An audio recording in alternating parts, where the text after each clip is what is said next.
मित्रांनो, मी लता कारखानीस. आज मी डेकोरेशन केलेलं आहे गणपतीचं. उद्या गणपती बसणार, परवा माझा बर्थडे.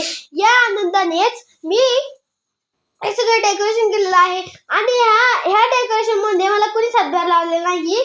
ह्या डेकोरेशन मध्ये मला फक्त दुर्वा कारखानीस यांनी हात लावलेला आहे. तर हे केलेलं आहे. हे सगळं आता 10 मिनिटाच्या आत सारं बनवून झालेलं आहे. तर मी तुम्हाला आज केलेलं डेकोरेशन दाखवत आहे. कळलं? तर तुम्ही डेकोरेशन बघून घ्या. आणि आज सांगायचंच राहिलं ह्या बडबडीमध्ये, आज ना गावाकडचं वातावरण इतकं छान झालं आहे. गावाकडचं वातावरण आहे ना एकदम व्यस्त आहे. आणि आज मी पण जराशी व्यस्त होते सकाळ धरून. कसं गणपतीचं डेकोरेशन कसं करायचं गणपतीचं ह्याच्यात मी व्यस्त होते. खूप टेन्शन आलं होतं. पण ते दुर्वा कारखानीस यांच्यामुळे ते सगळं पार पडलेलं आहे. आणि डेकोरेशन मी केलेलं आहे ते मी डेकोरेशन दाखवते. बाकी खालचं आम्ही नाही का असं ब्लँकेट ते सगळं नंतर आम्ही टाकणार आहे. सगळं नंतर टाकणार आहे. आज ते खराब व्हायला नको म्हणून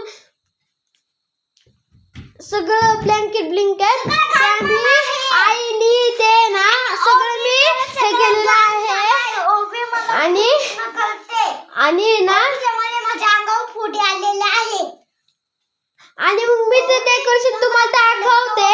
डेकोरेशन थोडंसं खराब झालेलं आहे.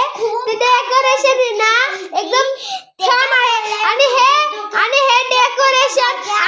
डेकोरेशन एकदम छान झालेलं आहे. छान कोणामुळे झालं? दुर्वा कारखानीस यांच्यामुळे हे डेकोरेशन एकदम छान झालेलं आहे. आणि मी हे सगळं डेकोरेशन केलेलं आहे. उद्या सकाळी दुर्वा कारखानीस यांना घेऊन मी रांगोळी काढणार आहे आणि ब्लँकेट हातरणार आहे. उद्या तर आम्हाला सुट्टीच आहे. आणि सारं डेकोरेशन मी केलेलं आहे. तर ते डेकोरेशन मी तुम्हाला आता दाखवत आहे. तर चलो डेकोरेशन बघने के पास.